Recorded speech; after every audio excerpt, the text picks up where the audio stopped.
मध्य प्रदेश और उत्तर प्रदेश की सीमा में मध्य प्रदेश में डॉक्टर रोहित कुमार ने गौ सेवा प्रारंभ की।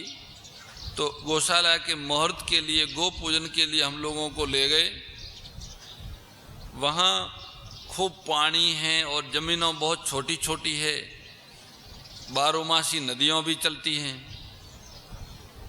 हम जहाँ गए वहाँ नदी को पार करके गए और वो नदी के किनारे ही गौशाला थी, थोड़ी दूरी पे। पर नदी के किनारे तक खेती होती है लोगों की, खाली जगह नहीं है। तो उनको जो गौशाला बनाने की जगह दी थी वो एक राजपूत ने दी थी, क्षत्रिय ने दी थी। तो जब गौ पूजन हुआ उसके बाद सभा हुई। सभा में उस क्षत्रिय को सम्मान, आशीर्वाद दिलाने के लिए, उनका सम्मान कराने के लिए बुलाया गया। तो जब उनसे पूछा कि आपके पास कितनी जमीन थी, आप आश्चर्य करोगे, उनके पास जितनी जमीन थी उससे अधिक उसने दान कर दी। किसी के पास में 100 करोड़ रुपया है तो वो 50 करोड़ दान नहीं कर पाएगा, कोई अपवाद हो सकता है, पर कोई 1000 रुपया हो उसमें से भी 600 रुपया दान कर दे, ऐसा तो कोई सेठ देखा नहीं। बहुत बड़ा धन निकाल दे वो अलग बात है, पर मुश्किल से घर चला रहे थे, बाप बेटो दोनों मिले। उनके बहुत कपड़े भी बहुत सादे थे, रहन सहन भी ऐसा लग रहा था कि वे एक श्रमिक की तरह, परिश्रम करके जीवन निर्वाह करने वाले जो लोग होते हैं उस तरह की उनकी स्थिति थी। फिर भी उन्होंने इतना बड़ा दान उदारता पूर्वक किया, खुशी से किया। बाप बेटा दोनों ही खूब प्रसन्न थे और अपने को धन्य मानते थे। दानम ईश्वर भाव, क्षत्रिय में स्वाभाविक ही शासन करने की प्रवृत्ति होती है। लोगों के नीति, धर्म, मर्यादा, विरोध आचरण देखने पर उनके मन में स्वाभाविक ही ऐसी बात आती है कि ये लोग ऐसा क्यों करते हैं, और उनको नीति धर्म के अनुसार चलाने की इच्छा होती है। अपने शासन द्वारा सबको अपनी अपनी मर्यादा के अनुसार चलाने का भाव रहता है। इस ईश्वर भाव में अभिमान नहीं होता, क्योंकि क्षत्रिय जाति में नम्रता, सरलता आदि गुण देखने में आते हैं। छात्रम कर्म स्वभावजम, जो मात्र प्रजा की दुखों से रक्षा करे उसका नाम क्षत्रिय है। क्षतात्रायत इति क्षत्रिय, इस क्षत्रिय के जो स्वाभाविक कर्म है, धर्मोत्राय, धर्म की रक्षा करता है, धर्म को क्षति से बचाता है, उसका नाम क्षत्रिय है। क्षत्रिय के जो स्वाभाविक कर्म है वे छात्र कर्म कहलाते हैं। ब्राह्मण के तो जितने कर्म बताए उसमें निर्वाह के लिए एक भी नहीं है, न शासन की बात है न निर्वाह की बात है। और क्षत्रिय के भी यहाँ इकट्ठा करने की कहीं बात नहीं है। धैर्य की बात है, तेज की बात है, शौर्य की बात है, दक्षता की बात है, मिले उसको दान करने की बात है, शासन व्यवस्था करने की बात है। क्षत्रिय राजपूत बड़े शूरवीर और तेजस्वी होते हैं, परंतु ईर्ष्या दोष होने के कारण जिस राजा का राज्य हुआ उसने अपने अधीन रहने वाले राजपूतों का उत्साह कम करने की चेष्टा की, उनकी उन्नति नहीं होने दी, जिससे कि वे प्रबल होकर राज्य न छीन ले। इस प्रकार ईर्ष्या के कारण, आपसी फूट होने से तथा उत्साह में कमी होने से ही विधर्मी लोग भारत पर अपना अधिकार करने में समर्थ हो गए। अन्यथा क्षत्रियों का शौर्य और तेज इतिहास पुराण प्रसिद्ध है। वे अजय योद्धा होते थे। धर्म की रक्षा के लिए उनमें अपार उत्साह और अथाह बल, शौर्य होता था। 44वें श्लोक में भगवान वैश्य और स्वाभाविक कर्म बताते, ब्राह्मण और क्षत्रिय के कर्म बताने के बाद श्री भगवान कहते हैं खेती करना, गायों की रक्षा करना और व्यापार करना, ये सब के सब वैश्य के स्वाभाविक कर्म हैं। कृषि गोरक्ष वाणिज्यम वैश्य कर्म स्वभावजम, खेती करना, गायों की रक्षा करना, कृषि गोरक्ष वाणिज्यम वैश्य कर्म स्वभावजम, उनकी वंशवृद्धि करना, गौ संरक्षण, गौ पालन, गौ संवर्धन और गौ माता से प्राप्त गो कृषि अन्न और गो दुग्धान का शुद्ध व्यापार करना, ये कर्म वैश्य में स्वाभाविक होते हैं। शुद्ध व्यापार करने का तात्पर्य है कि जिस देश में जिस समय जिस वस्तु की आवश्यकता हो, लोगों के हित की भावना से उस वस्तु को उसी देश में पहुंचाना, प्रजा की आवश्यक वस्तुओं के अभाव की पूर्ति कैसे हो, वस्तुओं के अभाव में कोई कष्ट न पाए, इस भाव से सच्चाई के साथ वस्तुओं का वितरण करना, ये शुद्ध व्यापार कहलाता है। भगवान श्री कृष्ण अपने को वैश्य मानते हैं, नंद बाबा को लेके। कृषि वाणिज्य गोरक्षम कुशिदम, तो भगवान श्रीमद् भागवत में नंद बाबा को कहते हैं बाबा अपने वैश्य है। वैश्यों की वार्तावर्ती 4 प्रकार की होती है, कृषि, वाणिज्य, गोरक्षा और ब्याज लेना। हम लोग उन चारों में से केवल गोपालन ही सदा से करते आए हैं, इसलिए उन्होंने स्वयं गायों और बछड़ों को चराया। मनु महाराज ने वैश्यवर्ती में पशुनाम रक्षणम, गौ माता सहित अश्व आदि समस्त पशुओं की रक्षा करना कहा है। पर यहाँ भगवान अपनी जाति भाइयों से मानो ये कहते हैं कि तुम लोग सब पशुओं का पालन, उनकी रक्षा न कर सको तो कम से कम गायों का पालन और उनकी रक्षा जरूर करना। गायों की वृद्धि न कर सको तो कोई बात नहीं, परंतु उनकी रक्षा अवश्य करना, जिससे हमारा गोधन घट न जाए। इसलिए वैश्य समाज को चाहिए कि वह गायों की रक्षा करे। हर किसान अपने घरों में गौ का पालन करे, उनकी रक्षा के लिए खड़ा हो जाए। किसान ही वैश्य है। वैश्य समाज के लिए वह गायों की रक्षा में अपना तन मन धन लगा दे, उनकी रक्षा करने में अपनी शक्ति बचा कर न रखे। खेती, गाय और व्यापार तीनों चीजें मिली हुई है। ये तीनों अगर अलग हो गई या अलग हो जाती है तो वैश्य का स्वाभाविक कर्म नहीं रहता है। गोरक्षा के विषय में विशेष बातें समझने योग्य जो हैं वो ये हैं कि मनुष्यों के लिए गाय सभी दृष्टियों से पालनीय है। भगवान ने वैश्यों के लिए गोरक्षा का कहा सीधा सीधा और किसी का नहीं कहा। उसका कारण यही है कि गाय अर्थ, धर्म, काम और मोक्ष, इन चारों पुरुषार्थों की सिद्धि होती है गाय से।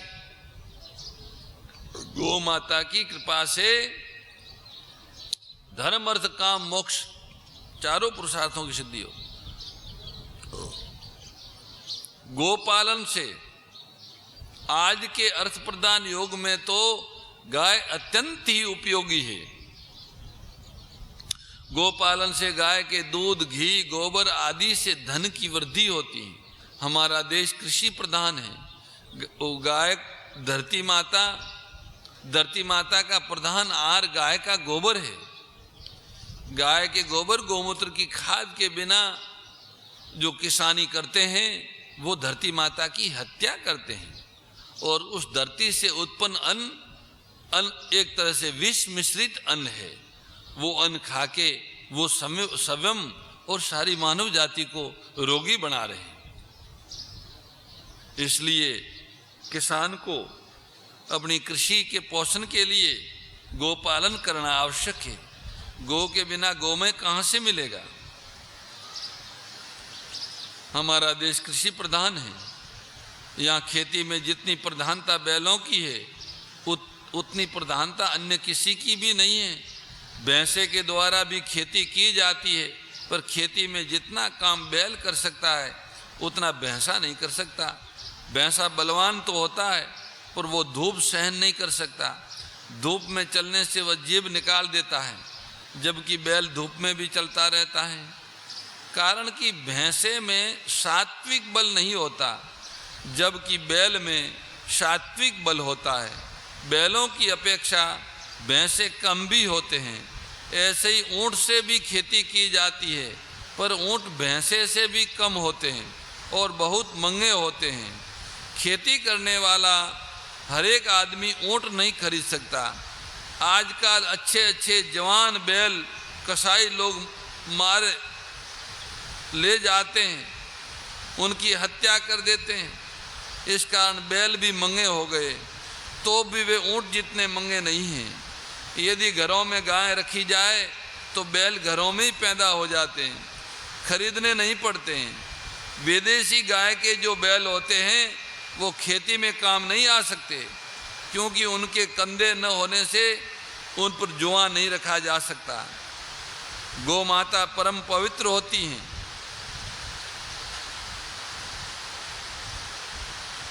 उनका बछड़ा भी बैल भी परम पवित्र होता है। उनके पांव खेत में पड़ते हैं तो खेत की सारी भूमि पवित्र हो जाती है, कृषि भूमि। गाय के बैल के पांवों में तीर्थों का निवास होने से सारी खेती तीर्थ बन जाती है और उसमें उत्पन्न होने वाला सभी अन्न फल सब्जियों पवित्र हो जाते हैं। लोग ट्रैक्टरों से खेती करते हैं, यांत्रिक कृषि बोलते हैं, और ये अशुद्ध अपवित्र खाद डालते हैं, डीएपी आदि। तो इससे तो धरती का बहुत बड़ा नुकसान होता है, बहुत बड़ा नुकसान होता है। जीवों की हत्या होती है और ये मनुष्यों के द्वारा कृत्रिम साधन सदा रह नहीं सकते।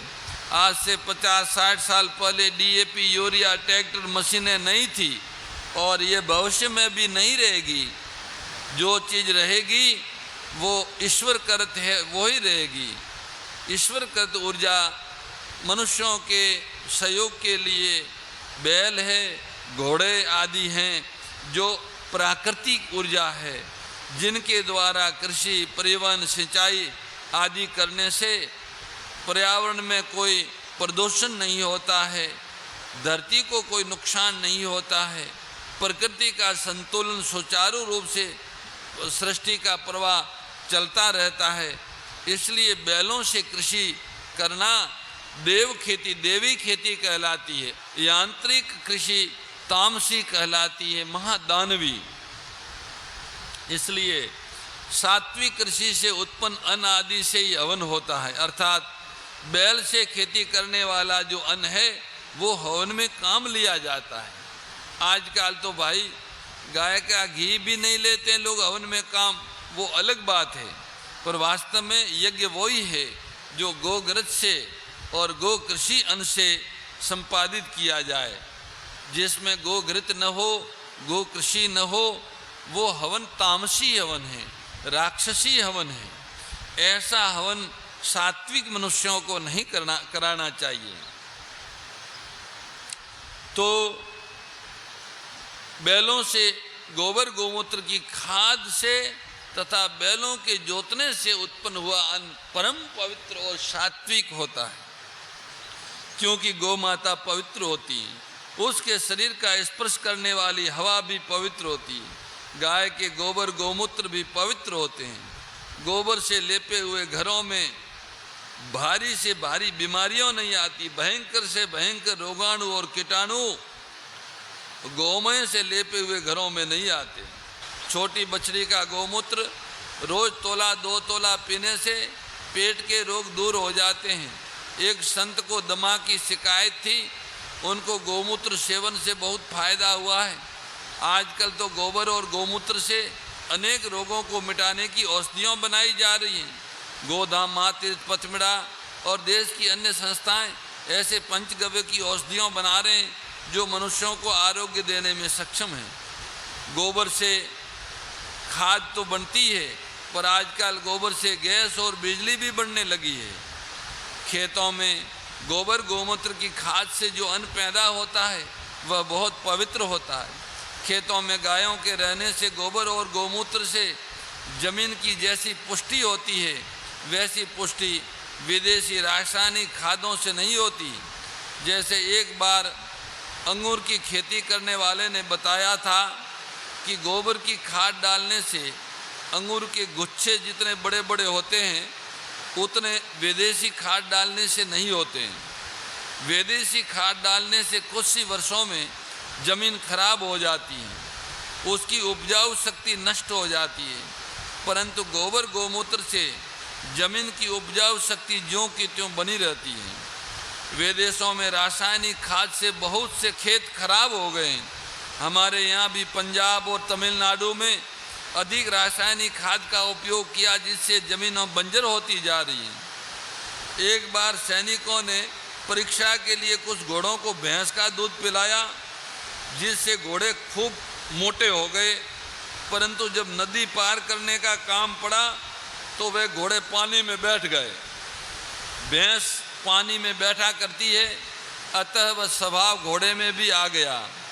ऊँटनी का दूध भी निकलता है पर उस दूध का दही मक्खन आदि होता नहीं है, उसका दूध तामसी होने से दुर्गति देने वाला होता है। समता त्याग सिखावनी हरि मुख की बानी, ओ मैया हरि मुख की बानी। सकल शास्त्र की स्वामी, सकल शास्त्र की स्वामी, श्रुतियों की रानी। ओम जय भगवद गीते। दया सुधा बरसावनी मातु कृपा कीजे, ओ मैया मातु कृपा कीजे। हरि पद प्रेम दान कर, प्रभु पद प्रेम दान कर, अपनो कर लीजे। ओम जय भगवद गीते, जय भगवद गीते। ओ मैया जय भगवद गीते। हरि कमल विहारिणी, प्रभु हिय कमल विहारिणी, सुंदर सुपुनीते। ओम जय भगवद गीते। गीता माता की जय।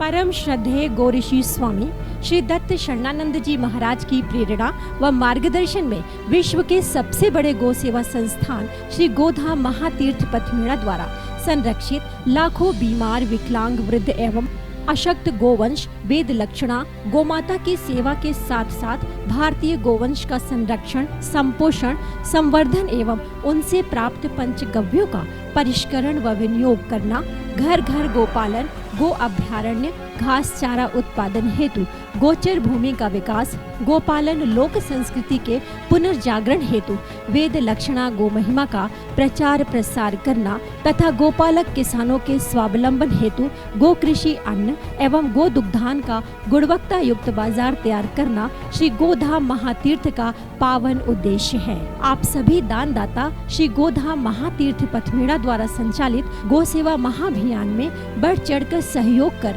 लाखों बीमार, विकलांग, वृद्ध एवं अशक्त गोवंश के गोग्रास सेवा हेतु श्री गोधाम महातीर्थ पथमेड़ा लोक पुण्यार्थ न्यास के बैंक ऑफ बड़ौदा खाता संख्या 084901000238827 IFSC कोड BARB 0 ASHRAM शाखा आश्रम रोड अहमदाबाद में गोग्रास सेवा निमित्त जमा कर सकते हैं।